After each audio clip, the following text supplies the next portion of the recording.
Welcome back, everybody, to the Church of the Tonepriest.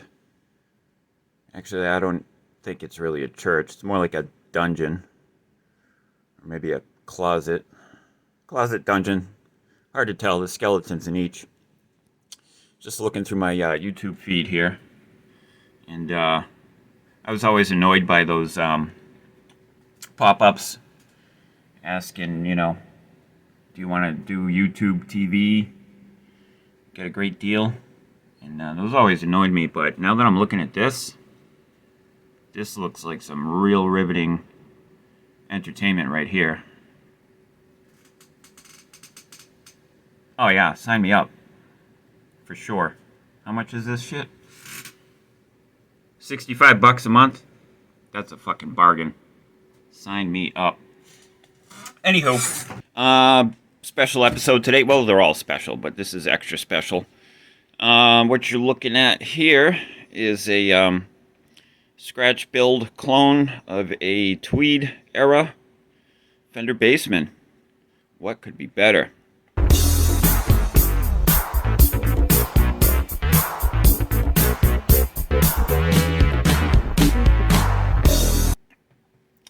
A few weeks ago, the Tone Nun and I had the that sickness that's going around the whole earth. So I had a week off from the silly ass day job.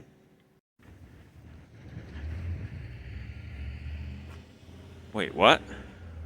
I think I'm standing a little too close. And while I was stuck quarantined in the leper colony, I worked on this little project, which I've been wanting to do for a long, long time. And it's not done yet. Because I was sick and I was cooped up with the Tone Nun, I didn't do any filming, but I took some pictures. Maybe we'll go through a little photo gallery. But it's not done.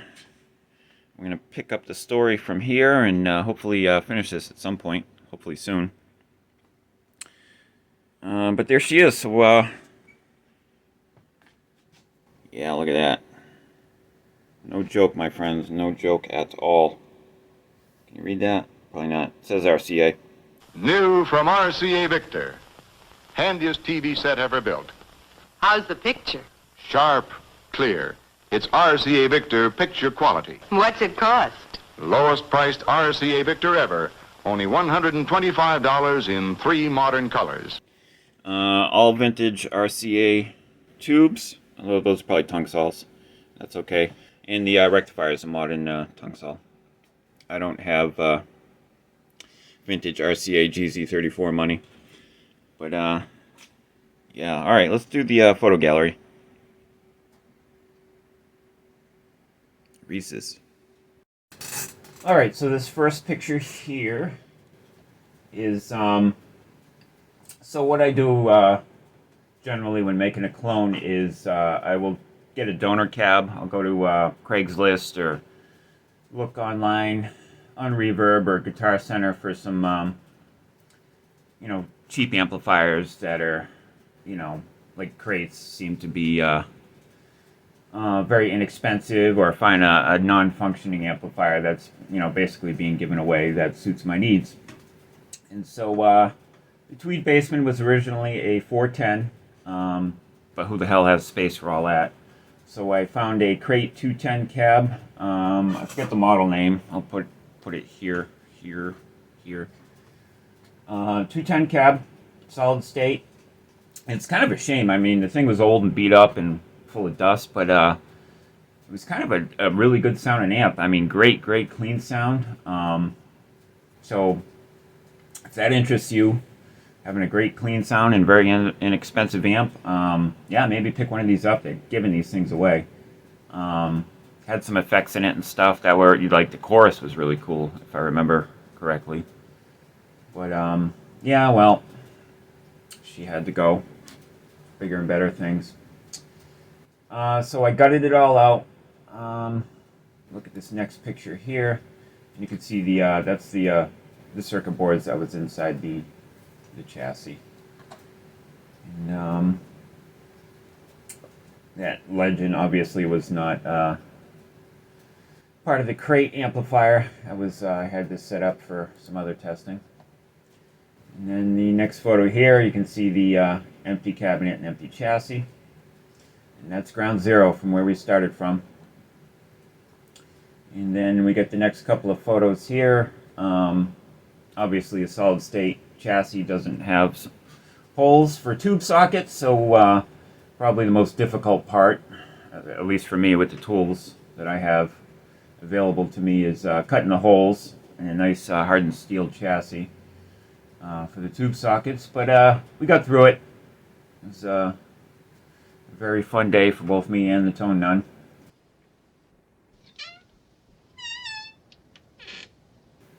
But we cut all the holes for the tube sockets, and then we mounted the turret board, as you can see here.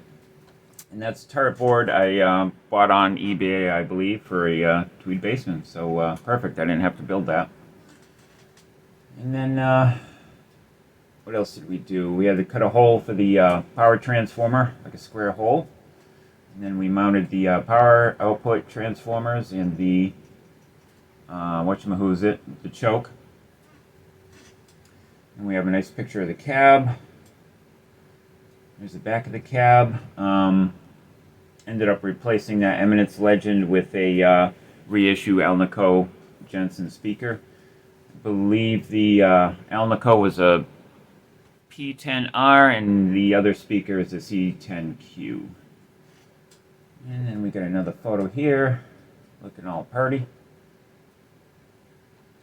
And then the next photo is with the turret board populated. And then we have next to it, what would normally be under the doghouse is your power supply filter caps. And then we have another photo, another Goodyear blimp view of the work being completed on the interior of the chassis. And then we have the front of the amplifier with our chicken head knobs. I tried to recycle a lot of the holes that are already cut in the chassis, and probably going to have to, at some point I'm going to get a piece of metal to make a nice faceplate.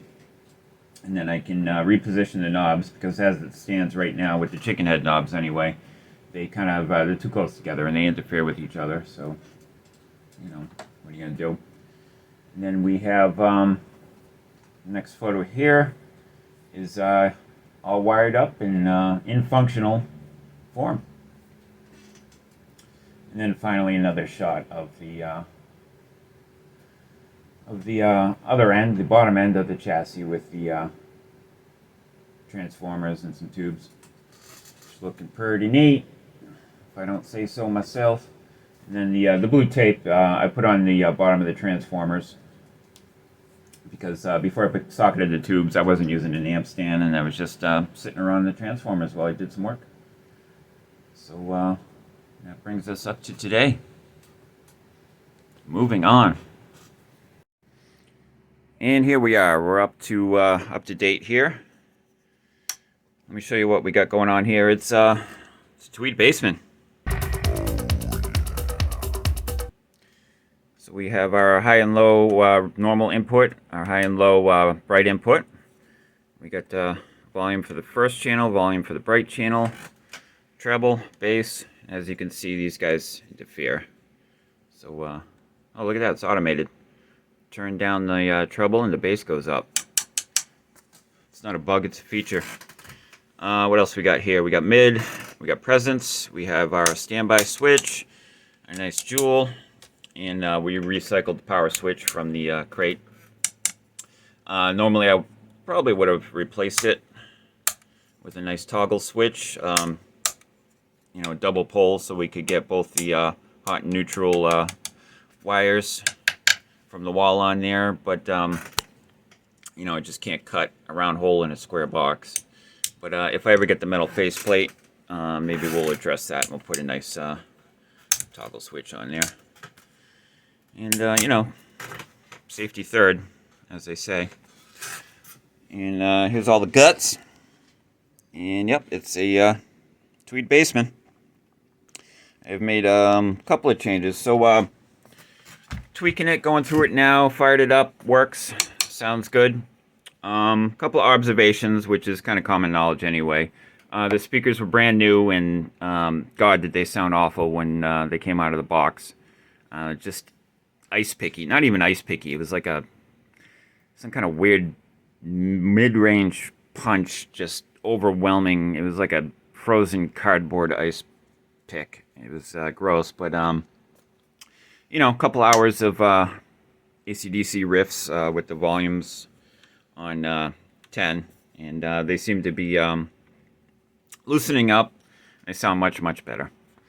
One issue I am getting, I'm trying to figure out what's going on, is with the bass, well, with the volume obviously on 10, well, not obviously, but the volume way up, and if I can't get the bass, once the bass goes by a certain point, hit a note, especially a note with a lot of low strings in it, I am getting some kind of oscillation.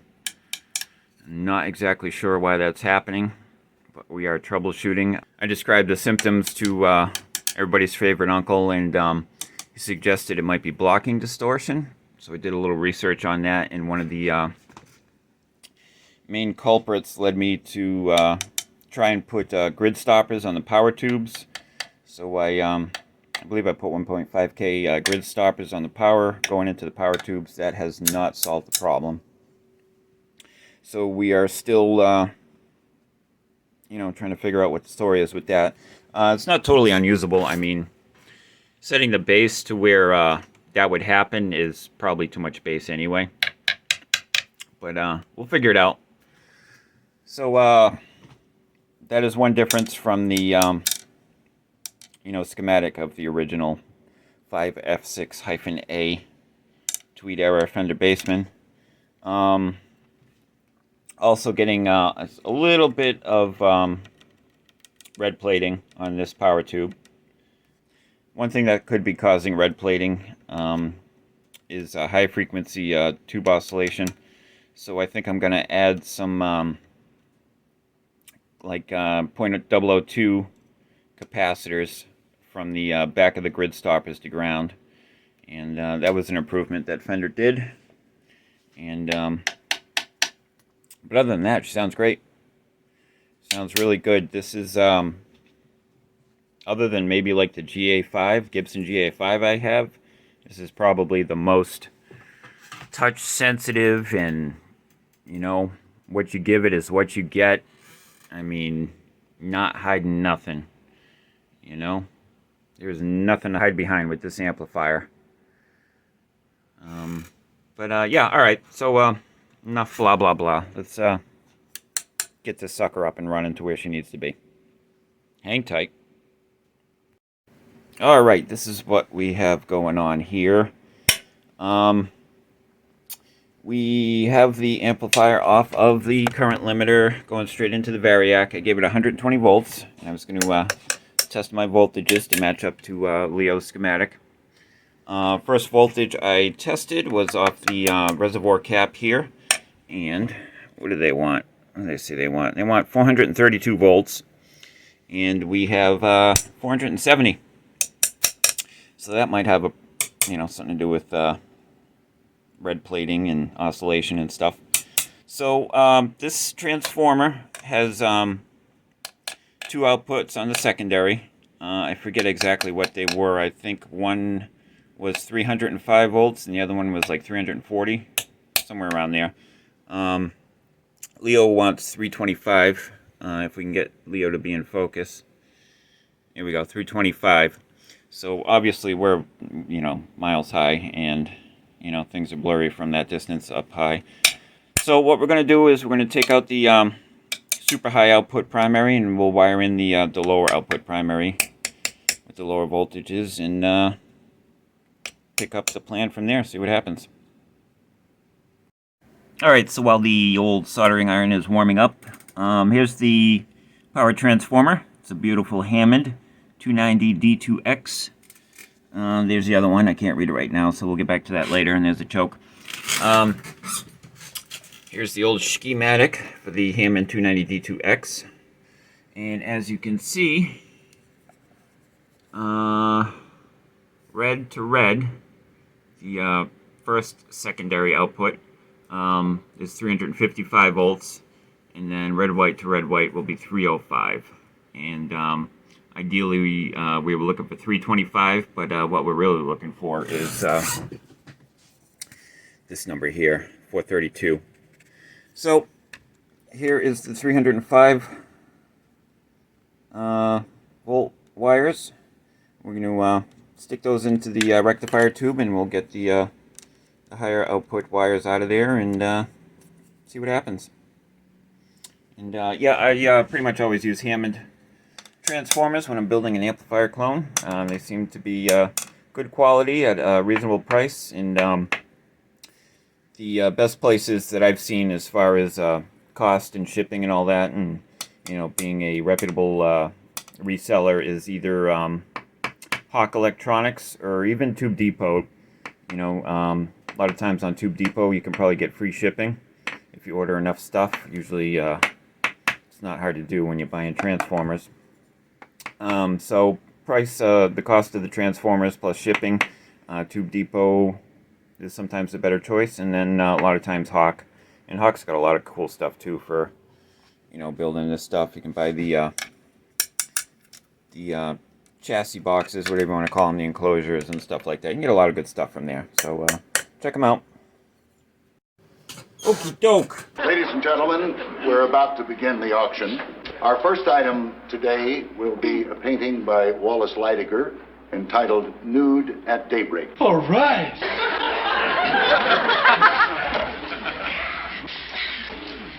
My God, I know her.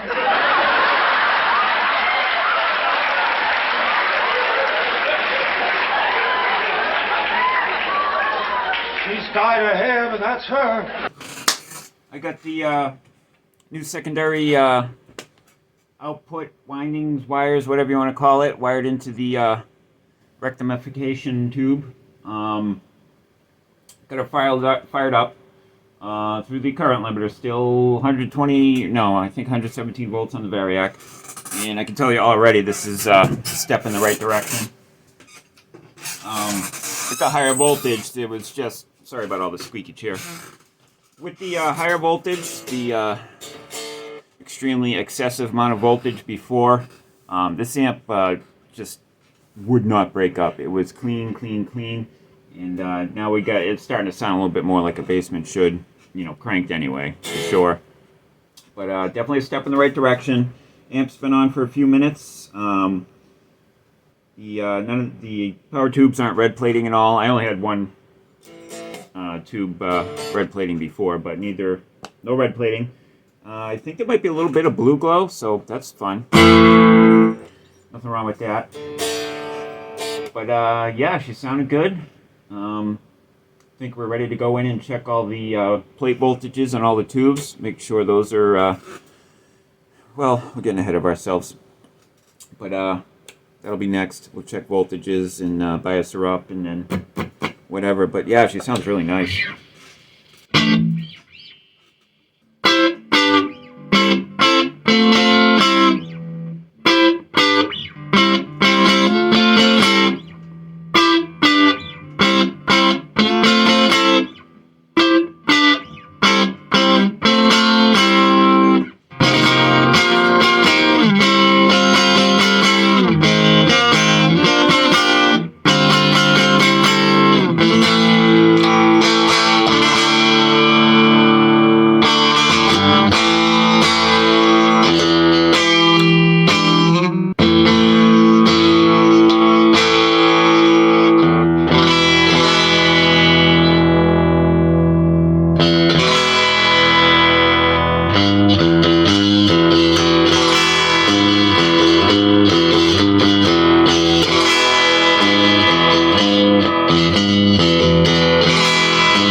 Alright, got my homemade bias probe hooked up. After that last clip, I did see that this guy over here that's not in the bias probe was red plating. So I'll have to keep a check on that. But I swapped positions. That guy doesn't have a locator pin, so I didn't want to take the chance with the this whole rigmarole. Thanks to Brad the Guitarologist for his video on how to build one of these. So there we go. So I'm just letting the tubes warm up. It should be around 75 watts from the wall when it's all warmed up. So we're almost there. But this is where we're at right now, and we'll get voltages and do the math. And we'll see how the bias is doing. I believe we're looking for somewhere around 18 watts of plate dissipation with these RCA / probably Tunksol vintage 5881s. So yeah, fingers crossed. Did some voltage measurements, and we're all pretty much in the neighborhood. The red Sharpie you see there is the readings I got for voltages, and a little hot over here in a couple of spots on the preamp, but we're gonna let that ride for now. A little hot there. You can ignore that. I did some tweaking of the resistor for the negative bias, and I got that pretty much, it's pretty close. I got the knob turned all the way here, and we're running around 16 watts of plate dissipation, which is about right where I want it. But I'm still getting red plating on this tube, and this tube's fine, and this tube is red plating. So, you know, this might just be part of the game when you want the fancy looking vintage tubes. May just be, you know, part of the game. Sometimes you win, sometimes you lose. So, what I think I'm going to do now is I'm going to throw in some, I have a couple pairs of Sovtechs. I'm going to throw in a set of Sovtech tubes and see how those react, see if we have any issues with red plating. Because I'm starting to think, you know, we got the plate voltage good, we got the, you know, the current going through here good, we got the plate dissipation good, and it's still red plating. So, yeah, let's swap out some tubes and see how we do. Here are the RCA 5881s pulled from the amplifier, and this one here is the one that was red plating, and as you can see, it's got a broken locator pin. So I have a feeling this guy was abused. There's some readings. Yeah, she just doesn't want to play ball, so we're going to try these guys. Oh boy. Are we compensating for something here? Sovtech 5881 WXTs, made in Russia. So I believe I bought these brand new. These aren't used at all. These are nice new ones. So let's pop them in and give her a whirl. Alrighty, I got the new Sovtech tubes all biased up. Probably need to tweak this resistor. That's the one that's in line with the bias pot. And I got the bias pot pegged as far as it'll go, and it's about 15.6 watts of plate dissipation, which is, you know, slightly cold.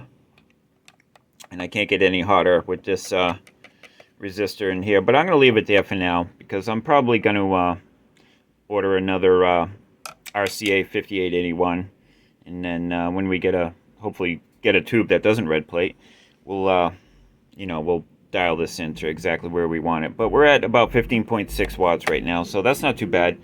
And lost a little bit of the breakup in the you know, the nice basement growl. It's very clean, or it's cleaner, but it's very loud and very proud.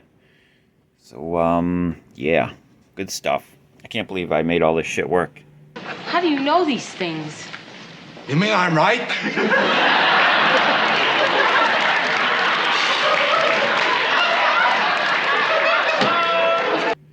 It's a miracle.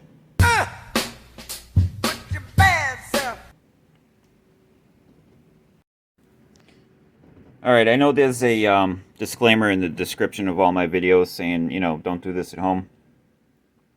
But I feel the need to reiterate it. You know, I scratch built a frickin' Tweed Bassman here.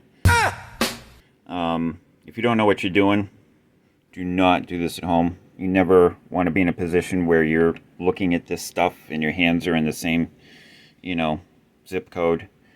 I barely know what I'm doing. But I've worked in the electrical field for many years, and I know enough how not to get electrocuted, and I've never been electrocuted once working on electrical stuff. But certainly something to look forward to.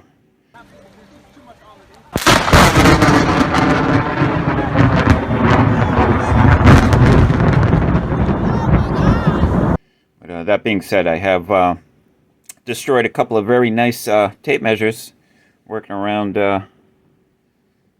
big rig batteries. But regardless, thanks to the magic of movie making, you're not seeing everything. You're not seeing me discharging capacitors and stuff.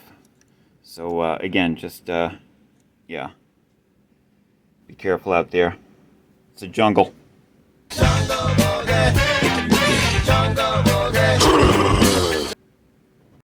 Before I install the chassis, here's a look up the jacksie of this Crate 210 that we have commandeered for our purposes here. And I got a couple of Jensen reissue speakers and an Alnico. I believe that's a P10R and a C10Q. So there they are, looking nice and purty, looking ready to rock. These are both 8 ohm speakers, and they're wired in parallel, so they're running 4 ohms, and we're using a 4 ohm tap on the output transformer. There you go. Switchcraft. Got the chassis installed back in the cabinet, and I gotta say, I could not be happier with the way this crate donor cab worked out. Everything fits beautifully. Plenty of room for everything. The transformers are nice and far apart, and the amp's very quiet, super quiet. So, yeah, she's looking pretty sweet. So, this is what we got going on right now. We got a vintage preamp section. So these are all RCAs. The V1's an RCA 12AY7, and we get a couple of 12AX7s. Then we get the Sovtex 5881 WXTs, and we have a modern Tungsol GZ34/5 AR4 rectification tube. So let's plug this in and see what we can do. Nice. Look at that. She don't look like much, but she does have a surprise inside. Sort of like when that souped up Honda Civic. And the boys are walking over, jingling their keys. I look the fuckers up and down and get on one of these. I said, fuck your Honda Civic. Pulls up to the stoplight next to a rusted out old Chevy Chevette, and tries to impress his girlfriend. But little does he know, inside that Chevy Chevette is a, small block Chevy V8. Get it up now, baby. Get it up, get it up, get it up. You can back up, baby. Looks can be deceiving. All right, let's see if the sounds are deceiving as well. Damn. Here we are. We have her semi-permanently put back together. I foresee a bunch of tweaking still going on with this thing. This is a passion project of mine. Obviously, Tweed Fender Bassman is, at least from the videos I've seen out there, my favorite amplifier of all time. The history behind it, just how Leo nailed it right out of the gate with that thing, and of course how Marshall was very inspired by it, and it's just a, what's not to love? But so what we got going on here, just run through the controls real quick. If anybody has not been paying attention since like 1956 or whatever it was. But it's got normal channel, high and low inputs.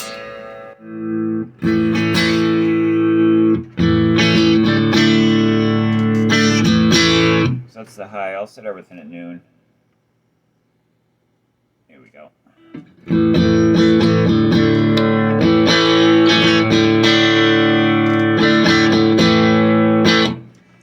the high. Oh, there goes a pick. That's the high input. And we get the low input.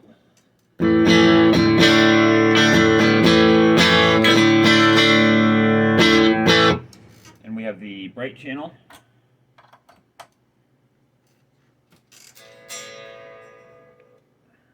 Works only when you use the volume knob.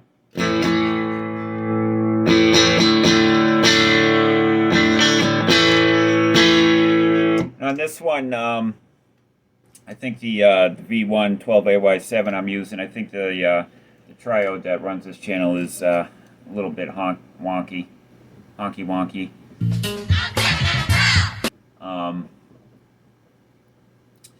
I have the heck do I have? I have this thing here. If you can see that. This is a nice tube as well. It's basically a unicorn, NOSGE. If you can see that, it's got the black box plates. This one works better.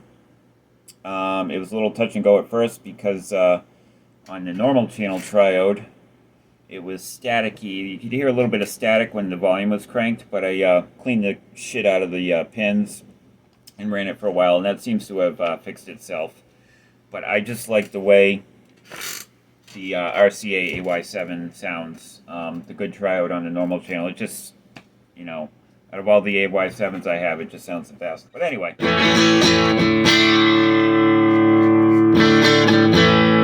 Yeah, and there's significantly less output with this tube. That's not the case with any of the other tubes I have, so definitely the second triode's a little wonky.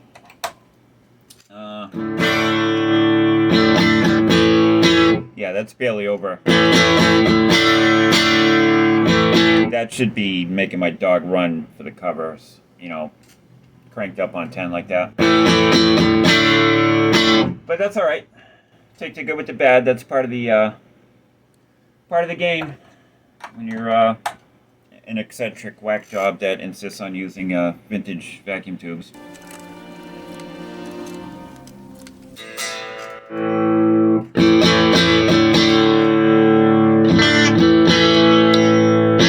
The channels are interactive even without a jumper, and you can use a jumper.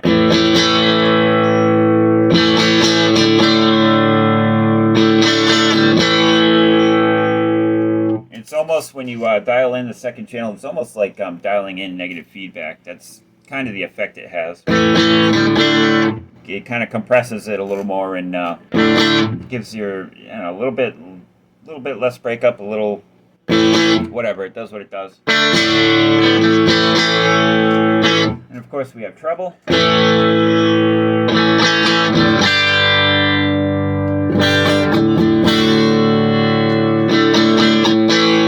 We have bass.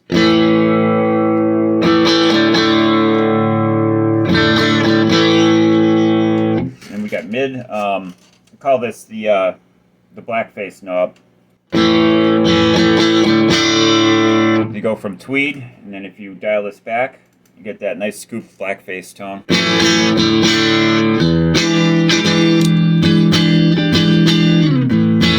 And this is a presence knob, and this is really good for particularly my guitar, because the middle and neck pickups a little light on the high end, and you just give that a little tweak.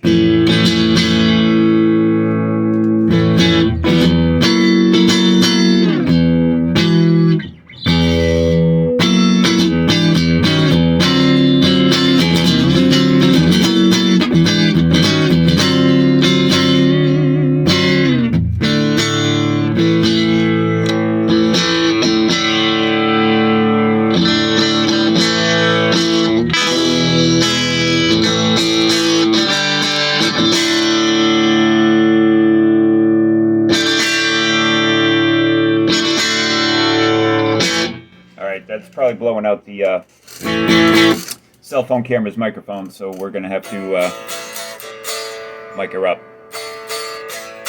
Let's see if I can embarrass myself some more with my god-awful guitar playing. Hang tight. Here we are, demo time. I apologize in advance for being such a horrible guitar player, but we do what we can. Going straight in, no effects. No, I'll let you know when the effects are happening. Let's hit it. Jim, why don't we just leave? I'll give it a shot. Please, Kim.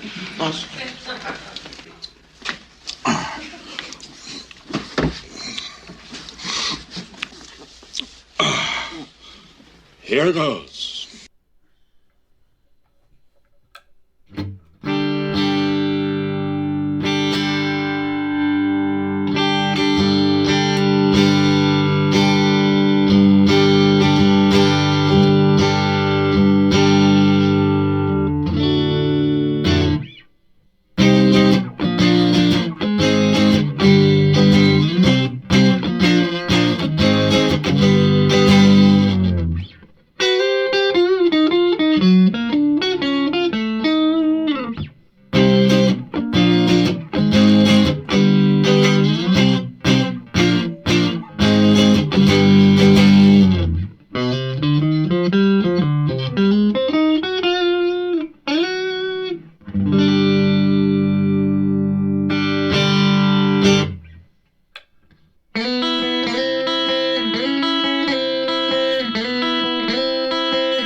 Odds are you won't live to see tomorrow.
Oh, to hell with it. All right, let's have a little fun here.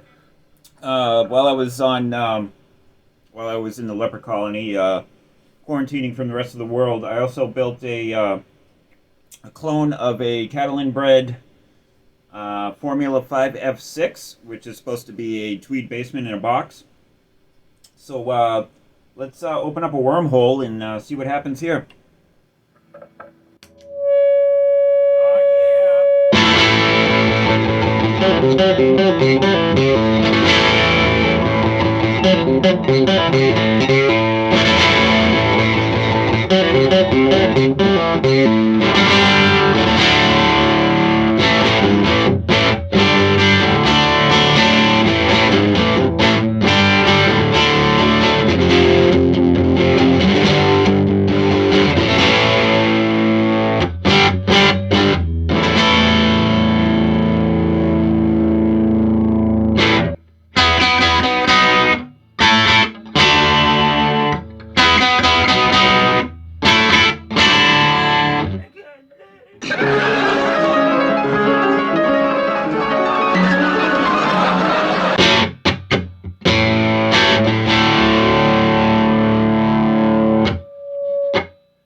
I must have had music lessons. Done.